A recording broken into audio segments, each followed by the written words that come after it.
മാലദ്വീപ് president Muhammad മൊയ്സുവിന്റെ India വിരുദ്ധ നയം തിരിച്ചടിക്കാൻ തുടങ്ങിയിരിക്കുന്നു. ബോയ്ക്കോട്ട് ഇന്ത്യ പദ്ധതിയുടെ ഭാഗമായി മൊയ്സുവും മന്ത്രിമാരെയും ഇന്ത്യയെയും പ്രധാനമന്ത്രിയെയും അധിക്ഷേപിച്ചിരുന്നു. ഇതേ തുടർന്ന് ഇന്ത്യൻ ടൂറിസ്റ്റുകൾ മാലദ്വീപ് സന്ദർശനം ഒഴിവാക്കുകയായിരുന്നു. ഇതിപ്പോൾ മാലദ്വീപ് ടൂറിസത്തിന് വലിയ തിരിച്ചടിയായിരിക്കുകയാണ്. മാലദ്വീപ് association of travel agents and tour ഏജന്റുമാർ ഇത് സംബന്ധിച്ച് മാലിയിലെ ഇന്ത്യൻ ഹൈക്കമ്മീഷണറുമായി ചർച്ച നടത്തിയിരുന്നു. ആ മീറ്റിംഗിന് ശേഷമാണ് ഇന്ത്യൻ ടൂറിസ്റ്റുകളെ തിരിച്ചു കൊണ്ടുവരാനായി അവരൊരു പദ്ധതി തയ്യാറാക്കിയത്. ഇന്ത്യയിലെ പ്രധാനപ്പെട്ട സിറ്റികൾ തിരഞ്ഞെടുത്ത് മാലദ്വീപ് ടൂറിസം പ്രൊമോഷൻ ചെയ്യാനുള്ളതാണ് ഒരു പദ്ധതി. രണ്ടാമത്തേത് സോഷ്യൽ മീഡിയയാണ്. ട്രാവൽ ഇൻഫ്ലുവൻസർമാർക്ക് സോഷ്യൽ മീഡിയയിൽ ഇപ്പോൾ നല്ല ഡിമാൻഡാണ്. അവരെ ഇറക്കി ടൂറിസത്തെ തിരിച്ചു പിടിക്കാനുള്ള നടപടിയാണ് രണ്ടാമത്തേത്. ഏതായാലും മൊയ്സുവിന്റെ ഇന്ത്യ ബോയ്ക്കോട്ട് ആശയം ശരിക്കും ഫലം കാണിക്കുന്നുണ്ട്. കഴിഞ്ഞ വർഷം 1.7 മില്യൺ ആൾക്കാരാണ് മാലി സന്ദർശിച്ചത്. ഈ ലിസ്റ്റിൽ ഇന്ത്യക്കാരായിരുന്നു മുന്നിൽ. എന്നാൽ ഈ വർഷം മാർച്ച് വരെയുള്ള കണക്കനുസരിച്ച് 600 ലക്ഷം പേരാണ് മാലദ്വീപ് സന്ദർശിച്ചിരിക്കുന്നത്. അതിൽ ഇന്ത്യക്കാർ 30 ലക്ഷം മാത്രമേയുള്ളൂ. മുമ്പ് ഇന്ത്യക്കാരാണ് ടൂറിസ്റ്റ് ലിസ്റ്റിൽ മുൻപന്തിയിലായിരുന്നതെങ്കിൽ ഇത്തവണ ചൈനക്കാരാണ് ഏറ്റവും കൂടുതൽ. ഇന്ത്യക്കാർ മാലദ്വീപിനോട് മുഖം തിരിക്കുന്നത് അവരെ സംബന്ധിച്ച് മോശപ്പെട്ടൊരു വാർത്തയാണ്.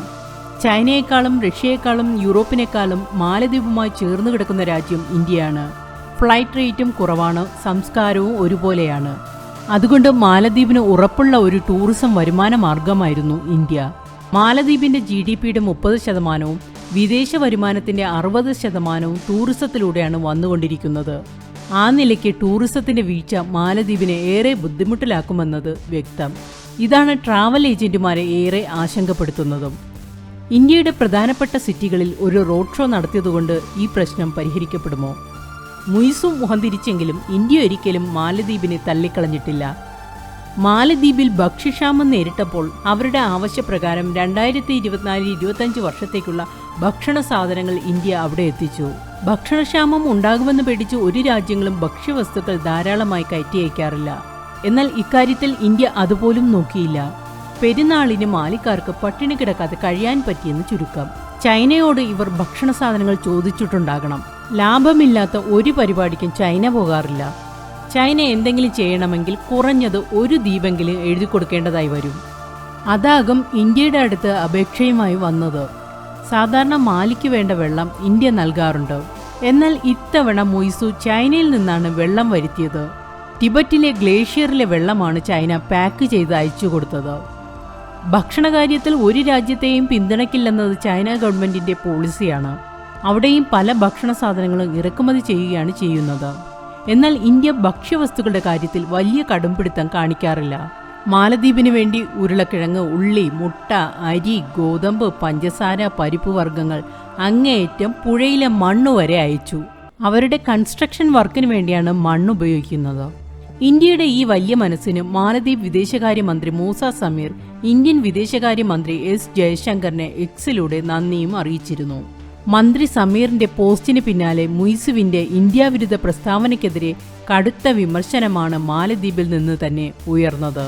ഇന്ത്യയുടെ വലിയ മനസ്സിന് മാലിയിലെ ജനങ്ങൾ എന്നും നന്ദിയുള്ളവരായിരിക്കുമെന്നും ഇന്ത്യക്കെതിരായ മൊയ്സുവിന്റെ പരാമർശം അനാവശ്യമെന്നുമാണ് മാലദ്വീപ് മുൻ MP ഇബ്രാഹിം ദീദി പറഞ്ഞത്.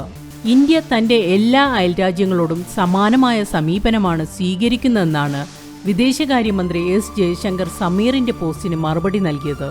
എന്നാൽ ഇന്ത്യയുടെ ഈ സഹായങ്ങളെല്ലാം കൈപ്പറ്റിയിട്ട് മാലദ്വീപിലെ മുൻ മന്ത്രി ഇന്ത്യയുടെ പതാകയിലെ അശോകമുദ്രയെ അപഹസിക്കുന്ന ഒരു പോസ്റ്റാണ് എക്സിൽ ഷെയർ ചെയ്തത്. ഇവരുടെ പോസ്റ്റ് കണ്ടിട്ട് ഇന്ത്യക്കാർ മാത്രമല്ല മാലദ്വീപിലെ ജനങ്ങൾ വരെ വോട്ട് രാഷ്ട്രീയത്തിന്റെ പേരിൽ ഇവർ കാണിച്ചു കൂട്ടുന്ന വൃത്തികേടിനെതിരെ രംഗത്ത് വന്നിരുന്നു. മാലദ്വീപുകാർ തന്നെ സോഷ്യൽ മീഡിയയിൽ ചോദിച്ചത് ഇങ്ങനെയാണ്: ഇന്ത്യ നിങ്ങൾക്കെതിരെ എന്തെങ്കിലും ചെയ്തോ? ഇതിലൂടെ എന്ത് നേട്ടമാണ് നിങ്ങൾ ഉണ്ടാക്കാൻ പോകുന്നത്?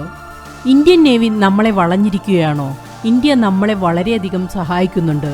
അങ്ങേയറ്റം കഴിക്കാനുള്ള ആഹാരം പോലും അവരാണ് അയച്ചുകൊണ്ടിരിക്കുന്നത്. നിങ്ങളുടെ രാഷ്ട്രീയ ഭാവി സുരക്ഷിതമാക്കാൻ നിരന്തരം ഇന്ത്യയെ ഉന്നമിച്ചുകൊണ്ടിരിക്കുന്നത് എന്തിനാണ്? നാലുപാട് നിന്ന് വിമർശനങ്ങൾ വന്നതോടെ ഇവർ പോസ്റ്റ് പിൻവലിച്ച് മാപ്പ് പറയുകയായിരുന്നു. മാലദ്വീപിൽ കുറച്ചു കാലം മുൻപ് മന്ത്രി പദവി വഹിച്ചിരുന്ന മറിയം ചൂനയാണ് ഈ മഹിളാരത്നം.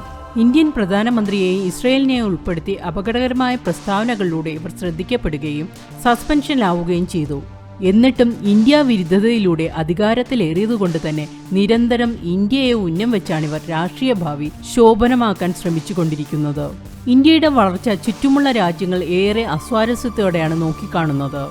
എന്നാൽ അയൽരാജ്യത്തെ താഴ്ത്തിക്കെട്ടിയും ഉന്നം വെച്ചും വോട്ട് രാഷ്ട്രീയം കളിക്കൽ പാകിസ്ഥാനിലാണ് തുടങ്ങിയത്.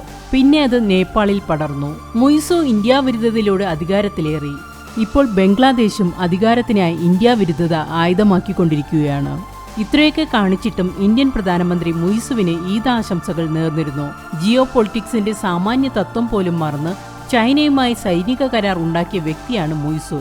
അയൽക്കാരെ നമുക്കൊരിക്കലും മാറ്റാനാകില്ല. അതുകൊണ്ട് തന്നെ ടൂറിസത്തെ മുഖ്യ വരുമാനമായി കാണുന്ന മാലദ്വീപിനെ പോലുള്ള രാജ്യങ്ങൾ ഈ ബന്ധത്തെ കൃത്യതയോടെ കാണേണ്ടതുണ്ട്. ഇടയ്ക്കിടയ്ക്ക് കാര്യസാധ്യത്തിനായി ഇന്ത്യ തങ്ങളുടെ ഏറ്റവും അടുത്ത സൗഹൃദ രാജ്യമാണെന്ന പ്രസ്താവനകൾ നടത്തിക്കൊണ്ടിരിക്കാതെ പ്രവൃത്തിയിലൂടെയും അത് കാണിക്കേണ്ടതുണ്ട്. ഏപ്രിൽ 21 മാലദ്വീപിൽ പാർലമെന്റ് ഇലക്ഷൻ നടക്കുകയാണ്. മുയിസുവിന്റെ ഇന്ത്യ പോളിസിയാണ് ഇതിൽ വിധിയെഴുത്ത് നടത്തുന്നത്. ഇലക്ഷൻ ജയിക്കുകയാണെങ്കിൽ മുയിസുവിന് ഇന്ത്യ വിരുദ്ധത കൂടുതൽ ശക്തിപ്പെടുത്താം. മറിച്ചാവുകയാണെങ്കിൽ ചെയ്തു കൂട്ടിയതിനെക്കുറിച്ചൊക്കെ പുനർവിചിന്തനം ആവശ്യമായി വരും.